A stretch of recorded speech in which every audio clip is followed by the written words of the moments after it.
إنه كيليان مبابي.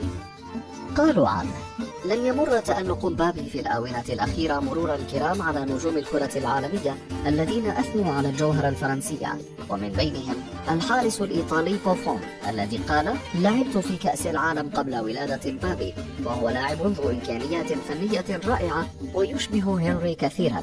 أما تييري هنري النجم الفرنسي فأبدى إعجابه بقدرات المهاجم الشاب قائلا: مبابي من اللاعبين القلائل الذين يستعملون كل حواسهم في كرة القدم، فضلا عن الذكاء الكبير الذي يملكه.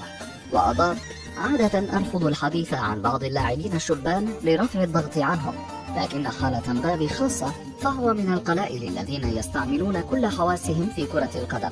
فيما صرح مدرب المنتخب الفرنسي ديدي ديشامب بالقول: مبابي لا يعطي انطباعا عن أنه في سن 19 فقط.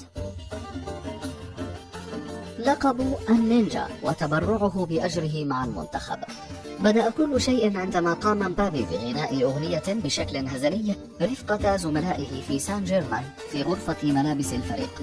أطلقوا عليه بعدها لقب دوناتيلو، أحد سلاحف النينجا الأربعة، نظرا للشبه الكبير بينهما على حد وصف بعض اللاعبين، وهو ما أثار أجواء المرح فيما بينهم. وفي المقابل كشفت صحيفة ليكيب أن مبابي قرر التبرع بكل مكافآت المونديال لصالح الجمعيات الخيرية، وأضافت أنه خصص مبلغ 20,000 يورو الذي يتقاضاه.